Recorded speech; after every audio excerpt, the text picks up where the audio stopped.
रहने का शेड और खाने की व्यवस्था के लिए ज़मीन काफ़ी मात्रा में उपयोग में लाया। 60,000 से लेकर के और 90,000 के बीच हमने खरीदारी किया था। उसके बाद चूँकि काफ़ी दूर जगह है और राजस्थान रहने सहने का और पशुपालन का जो तरीका है वहाँ के किसानों का और हमारे यहाँ का, उसमें अंतर होता है। इसके कारण इनको आप कहाँ से इन्वेस्ट करेंगे, कैसे इन्वेस्ट करेंगे और कैसे 3 वर्षों तक इस फार्म को रन कराएंगे, इसकी व्यवस्था आपको पहले ही कर। तो मुझे भी लगा कि हम जाएंगे, इतना लीटर दूध होगा, इतना उसका बिक्री होगा, ऐसे रेट में बिक्री होगा, लेकिन ये होता नहीं व्यवहारिक दृष्टि। इनको हमने डिवॉर्म नहीं किया है या फिर इनको जो पैरासाइट्स का जो दवा देना रहा, ये अनुमान था कि ये इस रेट से बिकेगा तो इतना हमारा पैसा आएगा, हम स्टाफ के ऊपर इतना खर्च करेंगे और जो बचेगा वो हमारा शुद्ध मुनाफा होगा। लेकिन वो दूध तो हुआ नहीं उतना, बच्चा देगी और इनका मिल्किंग होगा। तो जो पिछला खर्च का मैनेजमेंट है और जो उसके जो इकोनॉमिक लॉस है वो इस बार ये मेंटेन करेगा।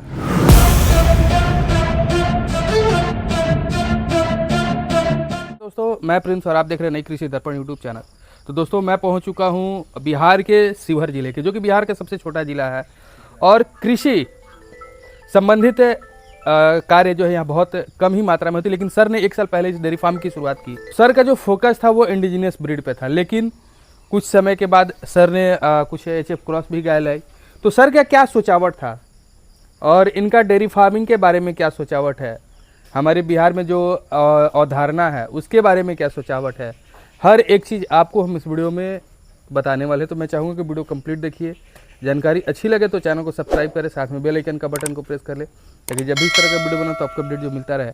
तो चलिए कंप्लीट जानकारी लेंगे सर के मैनेजमेंट का, सर के अनुभव का कि 1 साल में इन्होंने क्या खोया, क्या पाया और इनका क्या सोचावट है, हर एक चीज़ इस वीडियो में हम सीखने वाले हैं। नमस्कार सर, सबसे पहले आपका हमारे चैनल पे स्वागत है। आप एक छोटा सा परिचय हमारे दर्शकों को दे दीजिएगा सर। मेरा नाम मुकेश कुमार है और इस Nandini dairy and agro farm का मैं प्रोपराइटर हूँ। ये एक रजिस्टर्ड फार्म है जहाँ हमारा मिल्क प्रोडक्शन के साथ जो नेक्स्ट इसका चरण है वो है बाई प्रोडक्ट तैयार करने का। तो सर ये डेयरी फार्मिंग का लाइन आप कब से चुने हुए हैं? ये 1 साल हो गया है हमारा डेयरी फार्म का। हाँ, तो इस 1 साल के पहले आप क्या करते थे? इससे पहले मैं सिविल सर्विस की तैयारी में दिल्ली था जी। फाइनल सिलेक्शन नहीं होने के बाद हमने अपना एक बिजनेस प्रारंभ किया जी। और वो बिजनेस स्टेबल होने के बाद हमने रूरल इकोनॉमी पे काम करने का मन बनाया। तो रूरल इकोनॉमी पे काम करने का सबसे बेहतर जरिया था पशुपालन। अच्छा, ये रूरल इकोनॉमिक में बेहतर जरिया ये पशुपालन कैसे? क्योंकि हमारे बिहार में एक आम धारणा है कि गोबर गाय ये सब कुछ नहीं है, चलो दिल्ली पैसा कमाओ, उतना ही बस लोग सोचते हैं। बिल्कुल, ये धारणा तब तक नहीं बदलेगा जब तक कि कोई पढ़ा लिखा व्यक्ति इस फील्ड में कुछ बेहतर प्रयास करके, कुछ बेहतर काम करके जब तक नहीं दिखाएंगे तब तक किसानों की जो ये मेंटेलिटी है ये नहीं बदलेगी। अच्छा, ये जब तक पढ़ा लिखा व्यक्ति कुछ इस फील्ड में काम नहीं करेगा तब तक ये मानसिकता जो है बदलने वाली नहीं है। और यहाँ हमने ये काम शुरू किया है तो जो किसानों का जो मनोवृत्ति है वो हमने देखा है बहुत नकारात्मक मनोवृत्ति ही है। अच्छा, तो ये पशुपालन आपने कहा कि रूरल डेवलपमेंट के लिए काफ़ी मतलब बेहतर है, तो ये कैसे है इसको थोड़ा सा हमारे दर्शकों को बताएंगे सर। देखिए, पशुपालन है जी। पशुपालन और पशुपालन से रिलेटेड जो आर्थिक क्रिया है जी जी, ये 4 स्तंभों पर टिका हुआ है। पहला है पशुपालन में पशुओं का चुनाव जी जी, दूसरा है इसके फीड की व्यवस्था, ठीक, तीसरा है इसका जो प्रोडक्ट है वो और उस प्रोडक्ट का मार्केटिंग, ये चौथा चीज़ है। सबसे महत्वपूर्ण है पशुपालन के लिए इसके रहने का शेड और खाने का व्यवस्था। अच्छा अच्छा। अब रहने का शेड और खाने की व्यवस्था के लिए ज़मीन काफ़ी मात्रा में उपयोग में लाया जाता है। जी जी। अब ये काम आप शहर में नहीं कर सकते हैं। शहर में आज के समय में इतना पर्याप्त ज़मीन नहीं है कि आप वहाँ इतना बड़ा शेड बनाएं, फिर आप अपने स्टाफ को रखने की व्यवस्था करें और फिर इसके लिए चारे की व्यवस्था करें। बिहार की वो संस्कृति है नहीं कि आप शहर में पशुपालन करेंगे और आपको शहर में या उसके जो सबर्बन में आप काम करेंगे तो उसके नज़दीक में हरा चारा की व्यवस्था हो जाएगी। ये नहीं है, ये संस्कृति नहीं है। तो आपको शहर से दूर ही ये काम करना होगा, इसलिए गाँव के लिए सबसे सूटेबल व्यवस्था है। गाँव में पर्याप्त मात्रा में ज़मीन उपलब्ध होता है तो आप 365 दिन अपने पशुओं के लिए चारे की व्यवस्था कर सकते हैं। यहाँ इनको रखने के लिए अब एक भोजन की व्यवस्था के लिए आपको शेड बनाना है। फिर आप चाहें तो अगर पर्याप्त ज़मीन है तो आप उसको बाहर खुले में छोड़ सकते हैं। अब इस सब के लिए जो ज़मीन की आवश्यकता है वो गाँव में ही हो सकता है, शहर में नहीं हो पाएगा। तो आप किस ब्रीड पर काम करना शुरू किए 1 साल पहले? हमारा मन प्रारंभ से ही अपने इंडिजिनस ब्रीड पर था। जो हमारा मूल नस्ल है, हिंदुस्तान के लगभग 44 नस्ल हैं, उसमें से ही किसी नस्ल पे काम करने का मन था। अच्छा। तो जब हमने रिसर्च शुरू किया तो मुझे लगा कि जो बिहार की मूल नस्लें हैं, जैसे गंगा तिरी, बछौर, तो ये सब अब लगभग लुप्तप्राय स्थिति में हैं। और सबसे ज़्यादा उपलब्धता साहिवाल और ये आपको गिर नस्ल के गाय जी, और इस पे सबसे ज़्यादा काम हो रहा है। तो हमारा मन भी इन्हीं पे था, तो हमने प्रारंभ में साहिवाल पे काम प्रारंभ किया। अच्छा अच्छा। तो गाय की खरीदारी कहाँ से किए थे सर? देखिए, मैं इस फील्ड में नया था और ना ही मुझे कोई अनुभव था, ना ही कोई सहयोगी था जी। तो हमने जब रिसर्च करना शुरू किया तो इसका जो मेन एरिया है वो एरिया है हिंदुस्तान का जो पंजाब प्रांत है। अच्छा, जो पंजाब पाकिस्तान के पंजाब प्रांत से सटा हुआ इलाका है। वहाँ कुछ छोटे से स्तर पे हरियाणा और राजस्थान का जो श्रीगंगानगर का बेल्ट है, आपको बीकानेर का बेल्ट है, वहाँ पर ये मिलता है।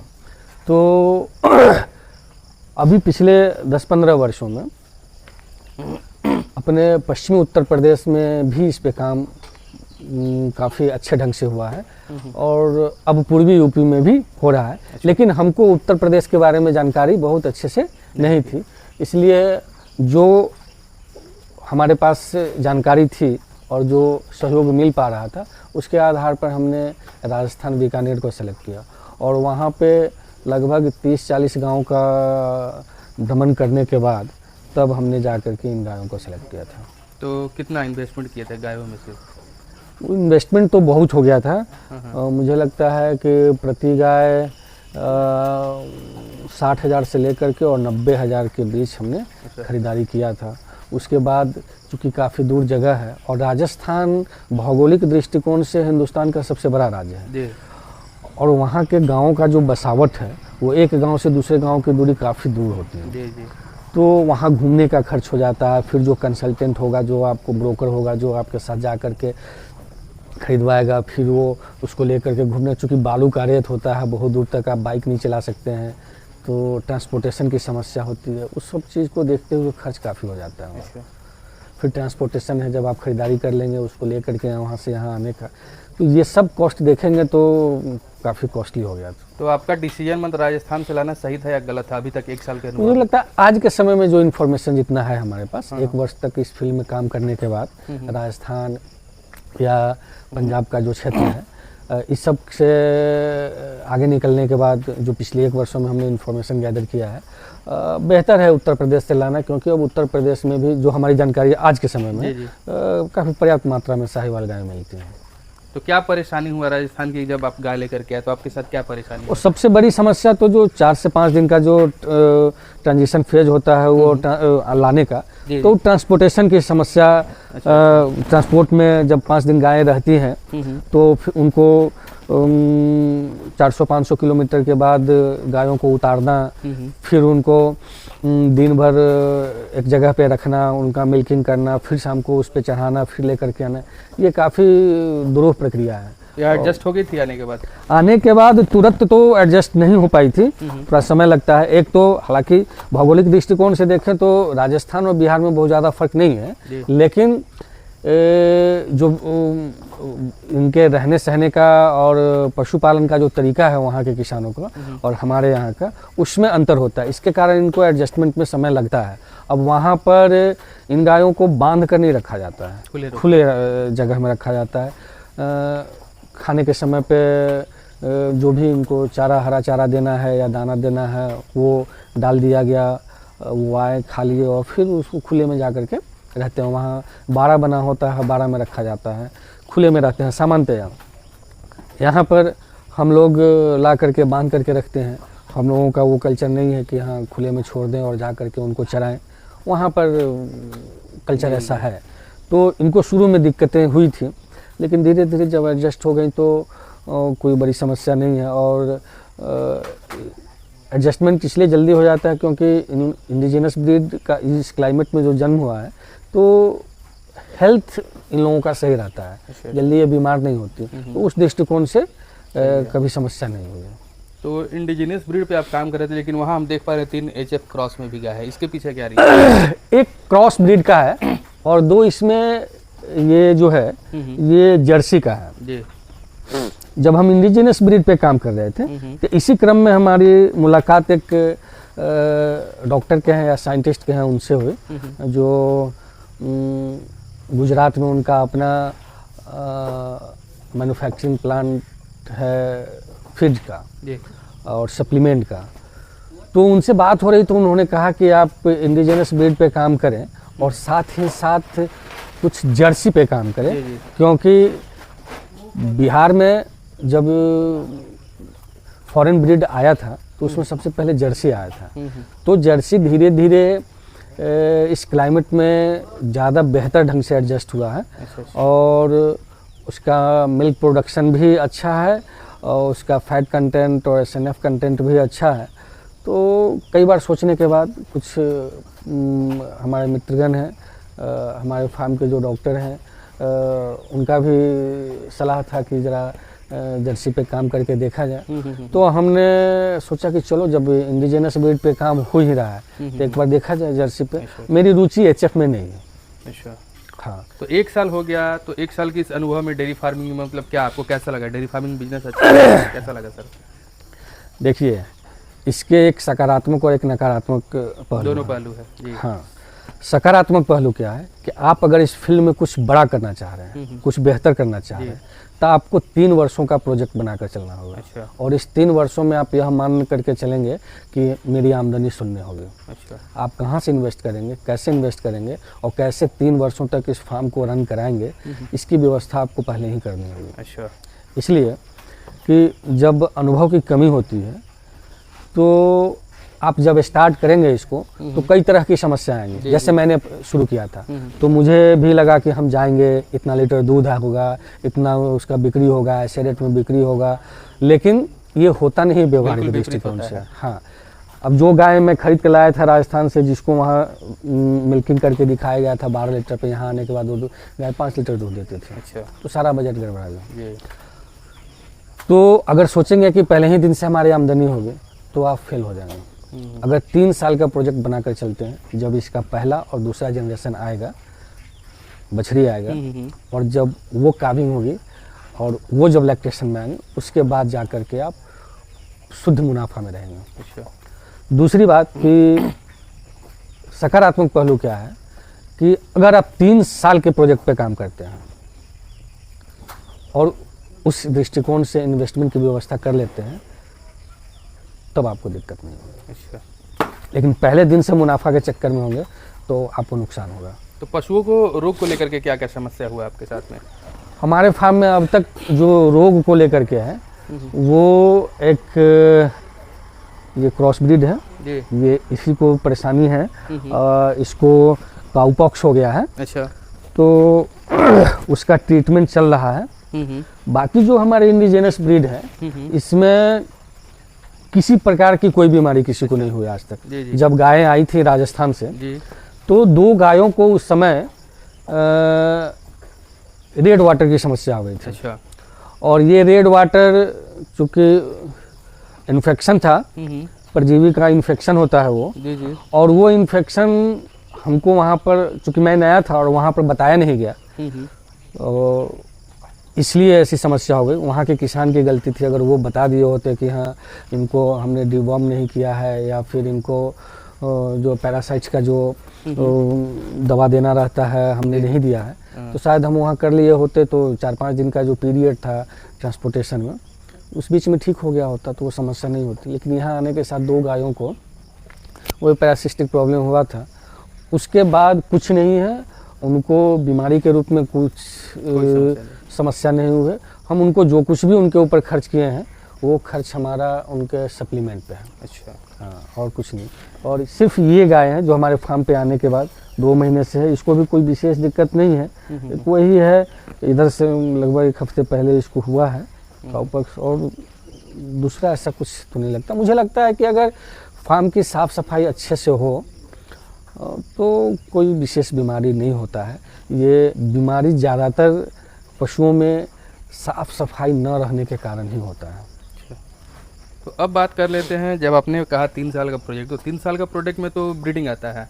हाँ। तो उस प्रोजेक्ट में तो ब्रीडिंग आता है, तो ब्रीडिंग पे अभी तक आपने कहाँ तक फोकस किया? देखिए, इसीलिए मैंने कहा है कि 3 साल का, जी जी, कि आप अब जैसे हमने बताया हमारा जो अनुभव रहा कि हमने देसी गायों को लाया, तो हमारा ये टारगेट था कि 9 गाय हम लाए थे। जी।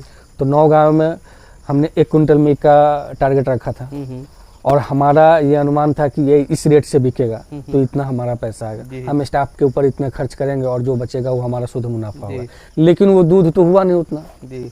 जो 12 लीटर वाली गाय थी वो 5 लीटर पे आ गई, तो हमारा तो सारा प्रोजेक्ट फेल कर गया, खत्म हो गया। और दूसरी बात ये थी कि चूंकि हम इस गायों को जो इंसेमिनेशन करवाना चाहते थे वो बेहतर सीमेंट से, जो कि अपने यहाँ अवेलेबल नहीं है जी।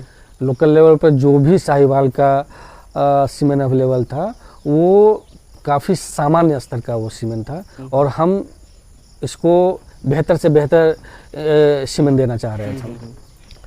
तो इसको मंगवाने में हमको 2 से 3 महीने लग गए। अच्छा। अब आज के समय में ऐसा स्थिति है कि जो डिस्ट्रीब्यूटर्स हैं वो भी हमारे लिए अपने यहाँ हाई क्वालिटी का सीमेंट मंगवाते हैं, और यहाँ लाने के बाद हमारे जो डॉक्टर बैठे हुए हैं फार्म के, जी जी, उनके यहाँ सीमेंट हमेशा रखा रहता रहता है। है। हाँ, तो इसमें भी देरी हो गई, तो इनको इंसेमिनेशन करने में और गाय को लाने के समय का अवधि बढ़ गया। उसके बाद सबको सीमेंट डाला गया। अब कई गायें होती है जो 2-4 बार रिपीट कर जाती हैं, तो उनके सीमेंट डालने में समय और बढ़ जाता है। उसके बाद अब गायें जो है 31 अक्टूबर से अगले मार्च अप्रैल तक सारी गायें बच्चा देंगी। तो जब ये गाय बच्चा देगी और इनका मिल्किंग होगा, तो जो पिछला खर्च का मैनेजमेंट है और जो उसके जो इकोनॉमिक लॉस है वो इस बार ये मेंटेन करेगा, और इस बार का अगले बार करेगा। और इस बार की जो बछिया होंगी, ऐसे अनुमानतः मानते हैं कि 50% बाछा और 50% बाछी होंगी। तो वो बछिया जो है जब अगले बार वो कंसीव करेंगी और जब उनका लैक्टेशन स्टार्ट होगा, तो ये पूरी अवधि 3 वर्षों का हो जाता है। तो 3 वर्षों बाद आपके पास 2 जनरेशन तैयार हो जाएगा। तो जब 2 जनरेशन तैयार हो जाएगा, तब ये अपने फुल कैपेसिटी में मिल्किंग होगा, और फुल कैपेसिटी में जब आप इनके मिल्क से आप बाई प्रोडक्ट तैयार करेंगे और उससे जो इनकम होगा, तब जा करके आप प्रॉफिट में होंगे। अब बात आती है फीडिंग की, तो फीडिंग कैसे कराते हैं, क्या क्या कराते हैं, ये बताइएगा सर। हमारे यहाँ फीडिंग में इनको 365 डेज हरा चारा अवेलेबल होता है। अच्छा, कौन सा हरा चारा? जिसमें हमारे पास लगभग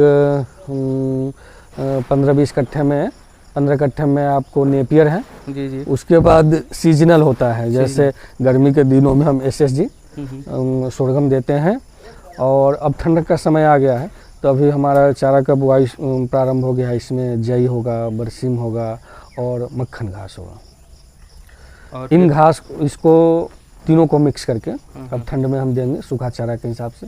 सूखा चारा हमारा वही 3 से 4 किलो हम देते हैं। 4 किलो हरा चारा कितना देते हैं? हरा चारा जितना खा सकते हैं जितना खा सकते हैं, उसमें कोई लिमिटेशन नहीं होता। फीड वगैरह?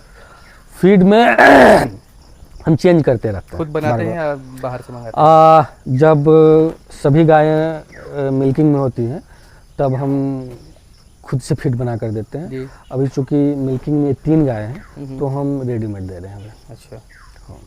तो और फीड के अलावा भी कुछ देते हैं सप्लीमेंट्स में? हाँ, हम सप्लीमेंट देते हैं। क्या देते हैं सप्लीमेंट में? अब ये सप्लीमेंट में एक सभी गायों को प्रतिदिन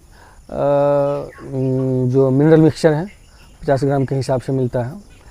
जिन गायों को ज़रूरत है उनको हम बाईपास फैट, कैल्शियम, प्रोटीन अलग से देते हैं। अच्छा, और जिनको जैसी आवश्यकता होती है। मिल्क का प्रोडक्शन अभी कितना हो रहा है सर? अभी चूँकि ये गाय तीनों गाय दे रही हैं दूध, इसलिए भी कम है, लेकिन फिर भी वही 35 से 40 लीटर के बीच में। किस रेट से दूध जाता है? देखिए हमारे यहाँ का जो हाउस होल्ड को सप्लाई है वो 50 रुपीज़ का बराबर है। अच्छा, और समिति वगैरह में भी देते हैं? हाँ, कुछ दूध समिति को भी देते हैं। वहाँ किस रेट से जाता है? वहाँ तो फैट के हिसाब से है, वो समिति का पता नहीं चलता है।